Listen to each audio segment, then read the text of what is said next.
Surgiu porque, efetivamente, a base de todos os ecossistemas profissionais, em termos de startups, em termos de criação de valor e de inovação, também é feita com a existência de fundos independentes, privados, institucionais, com uma dimensão mínima que permita realmente dar o apoio financeiro e operacional às empresas participadas. E em Portugal não existia um fundo dessa natureza, pelo menos não dedicado digamos, às empresas digitais, ao software, e que se enfoque em preparar as empresas no que se chama early stage, portanto os primeiros anos de vida, da pre-seed à série A, portanto os primeiros milhões de investimento, que permitam depois as empresas darem o salto para outros investidores internacionais que possam entrar da série A para cima, o que nós chamamos a Champions League, digamos, das startups. E faltava em Portugal essa parte importante do ecossistema, um fundo privado independente de uma dimensão mínima que pudesse dar esse apoio. Sim, efetivamente já realizámos outros investimentos e em breve serão anunciados mais investimentos. Acontece que nós não podemos anunciar tudo quando ainda não está completamente formalizado e, portanto, à medida que as coisas vão ficando formalizadas de uma forma já, digamos, papel passado, e a transferência bancária é feita, então vão sendo anunciados, até porque as próprias empresas precisam ter o seu espaço, ter o seu anúncio, o seu espaço mediático, o seu anúncio muitas vezes associado a produtos que estão a lançar e por aí fora, e portanto não podemos fazer tudo no mesmo dia. Mas a verdade é que vimos mais de 800 empresas num ano e meio de atividade. O fundo oficialmente arrancou efetivamente há cerca de um mês e meio, mas estes primeiros investimentos são já o resultado de uma análise muito profunda de mais de 800 oportunidades. E, portanto, como devem imaginar, nós investimos em menos de 0,5%, entre 0,5% a 1% das empresas que vemos, o que é um rácio normal nos fundos, digamos, profissionais desta área, o que significa que é muito difícil, efetivamente, ser investido por uma venture capital profissional. Isso não significa que os negócios que não são investidos por nós não sejam bons negócios. Alguns não serão bons negócios, mas também alguns dos que nós vamos investir também não vão ser bons negócios.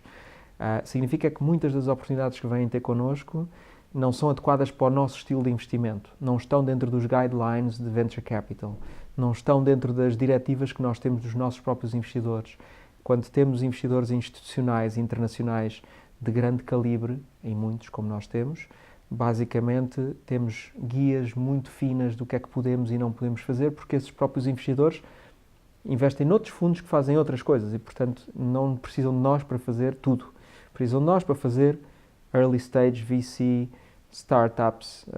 empresas altamente escaláveis e altamente únicas que possam vir a ser grandes empresas, digamos, campeãs mundiais dos seus verticais. E nem todas as empresas, ou a vasta maioria das empresas que vêm ter connosco, não enquadra nesta filosofia de investimento, o que não quer dizer que não sejam grandes negócios. E nós, muitas vezes, damos os parabéns pelos negócios incríveis que as pessoas nos apresentam, que infelizmente nós não podemos investir, mas que vão ser grandes negócios para os envolvidos seguramente. Nós já investimos na Sound Particles, que é um software de som a 3 dimensões que permite realmente os grandes estúdios de Hollywood fazerem aquelas batalhas complexas cheias de sons e de bebés a chorar e de bombas e de naves, etc, de uma forma mais simples, mas que é um software que está ainda também a dar os seus primeiros passos noutras áreas, nomeadamente na área de gaming, virtual reality, música e por aí fora, portanto é um investimento early stage. Depois investimos também numa empresa que é a BitClick, que é uma empresa que é um marketplace que usa blockchain para fazer o encontro entre vendedores, os barcos e as frotas pesqueiras e os compradores, leia-se os restaurantes, as cadeias de supermercado e por aí fora, e em que as pessoas os compradores podem comprar imediatamente após o peixe ser apanhado em alto mar, é registado em blockchain e depois é descarregado. E é uma parceria com a Doca Pesca, que também está agora a começar, também a dar os seus primeiros passos, mas já se venderam alguns peixes com tecnologia blockchain, portanto estamos a dar os primeiros passos. E agora esta terceira empresa é a Attentive, é uma empresa da Techstars, com fundadores da Google, é um investimento que foi feito em conjunto com a Mangrove Capital Partners, um dos grandes fundos do Luxemburgo, que foram um dos primeiros investidores na Skype, e basicamente é uma empresa que visa melhorar tudo o que é a relação das equipas de vendas com o seu software de vendas. Ou seja, as grandes equipas de vendas hoje em dia usam software para qualificar leads e para irem, digamos, tentando transformar potenciais clientes em clientes pagantes, e este software da Attentive é, digamos, um ajudante virtual, que também recorre à inteligência artificial, para ajudar os vendedores a preencher dados e depois ajudar os supervisores das vendas a gerirem melhor as suas equipas de vendas. Porque muitas vezes as equipas de vendas gostam muito de vender, mas não gostam muito de registar o que é que está a acontecer. E este software aumenta a sua produtividade grandemente e, portanto, isto é uma ronda de mais de $1 milhão, feita já à escala internacional e, portanto, é um prazer apoiar a Attentive também. Perguntam-nos muitas vezes porque é que vocês só insistem em fazer coisas software e coisas muito complicadas.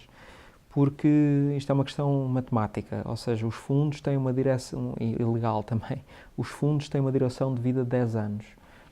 Ou seja, nós temos que investir em empresas que num prazo de 10 anos venham a ser vendidas ou compradas, ou entrar em bolsa por muitas centenas de milhões de euros ou dólares, ou fazerem IPO em bolsa, portanto, entradas em bolsa. O tipo de empresas que conseguem, num prazo de 10 anos, fazer este caminho e passarem do zero até às centenas de milhões de euros de valorização ou milhares de milhões, portanto, os tais unicórnios, são tipicamente empresas digitais, que têm menos componente física e mais componente digital. É muito difícil no mundo real criarem-se empresas que tenham a ter crescimentos exponenciais tão grandes como as do mundo digital. E, portanto, teoricamente, Venture Capital é uma classe de ativos apropriada para digital ou para a digitalização de ativos físicos. Ok, a Uber tem carros, é uma plataforma, mas é uma plataforma digital enabled, no sentido em que usa uma plataforma digital para um serviço que depois é físico, não é um software propriamente. As trotinetes, que estão agora também tanto na moda, é uma empresa que tem trotinetes, onde as pessoas andam e caem e por aí fora, mas ao mesmo tempo é uma plataforma digital, os pagamentos são digitais e por aí fora, e portanto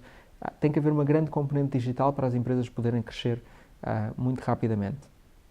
E mais uma vez voltamos à questão, digamos, estatística e matemática. Porquê é que têm que ser empresas, também nos perguntam muitas vezes, porquê é que têm que ser empresas que valham assim esses milhões todos e esses bilhões e os unicórnios? Bom, porque a verdade é que a história demonstra que a vasta maioria das novas empresas, sejam cabeleireiros, cafés ou startups, a probabilidade de falharem é muito alta. Mesmo com o nosso filtro, mesmo tendo em conta que nós só investimos em 1%, 0,5% a 1% das empresas para onde olhamos, mesmo é uma probabilidade alta de uma grande parte dessas empresas vir a falhar. Porque é natural, porque é a lei da vida que as coisas novas não resultam bem por muito esforço que se ponha nessas mesmos empreendimentos. E, portanto, os que resultam bem dentro dessa categoria pequena que foi selecionada, essas têm que compensar todas as outras. E as únicas que conseguem compensar todas as outras são as que crescem muitíssimo, que têm valorizações altíssimas, para que nós, com a nossa pequena percentagem no fim dos 10 anos, porque no fim dos 10 anos não vamos ter uma grande percentagem, mesmo no início os fundos de Venture Capital não têm mais de 10, 20, 30% de uma empresa e, portanto, ao longo dos anos vão tendo até menos, porque daí também a importância de ter 40, 50 milhões sob gestão para se ir acompanhando as rondas de investimento, e mesmo assim é pouco. No fim da linha, nós vamos ter uma percentagem muito pequena. Para termos um valor que seja um resultado relevante e que faça mexer o ponteiro do fundo, porque nós temos que duplicar, triplicar o dinheiro dos nossos investidores, então essas empresas têm que ser vendidas por centenas de milhões ou bilhões para que a nossa pequena percentagem mexa ao ponteiro do fundo. E, portanto, isto são questões de estatística e de matemática, e daí que as empresas que resultam têm que ser empresas que cresçam muito. E quais são as empresas que crescem muito? São as digitais e não são tanto as físicas. Isso é uma pergunta muito complexa, porque isto não é um problema de Portugal, não é? Isto é um problema da Europa, em que há uma falta de capacidade de investimento nesta classe de ativos. Tem a ver com várias questões, mas muitas vezes os investidores institucionais europeus não investem nesta classe de ativos porque não podem. Portanto, há grandes fundos que estão restritos e só podem fazer classes de ativos mais simples, por exemplo, obrigações ou ações, não podem fazer produtos mais complexos, e outras vezes também por tradição. Ou seja, não há tradição de fazer classes de ativos mais complexas e, portanto, não querem começar. Não têm expertise interna, não querem dar um passo em falso e, portanto, não fazem. Por outro lado, há também uma questão de estrutura de mercado de capitais. Ou seja, nos Estados Unidos, em particular, e a China é um pouco diferente, porque tem o Estado, a China, digamos, com o Estado, injeta dinheiro nas diferentes empresas, nas diferentes áreas, digamos, da vida económica chinesa, mas nos Estados Unidos nós temos grandes fundos de pensões, temos grandes endowments das universidades. O sistema capitalista nos Estados Unidos funciona nesse aspecto, ou seja, os grandes donos das empresas são os fundos de pensões dos professores, dos enfermeiros, dos bombeiros. Esses são os grandes detentores de capital e que mandam, efetivamente, depois, em termos acionistas nas empresas. Ora, na Europa nós temos um Estado social, e um Estado social com todas as suas vantagens, mas que muitas vezes faz com que não haja fundos de pensões privados. Em muitos países não existem fundos de pensões privados, as próprias universidades estão dependentes dos Estados, não têm fundos independentes e, portanto, esse dinheiro não é canalizado para o mercado de capitais. E, portanto, o mercado de capitais europeu não tem a profundidade de tipos de ativos, não é só de venture capital, é de tudo e mais alguma coisa. Portanto, não há tanto dinheiro a rolar, digamos, no sistema financeiro europeu porque nós temos uma estrutura social diferente e com vantagens, obviamente, e é por isso que estamos na Europa e não nos Estados Unidos. Mas, seja como for, há menos capital disponível e há mais aversão ao risco. E muitas vezes essa aversão ao risco está mesmo na lei ou nos estatutos dos próprios fundos que não podem fazer. E, portanto, uma mistura entre tradição, lei e estrutura social e financeira dos mercados de capitais leva a que haja menos capital para esta classe de ativos e para muitas outras.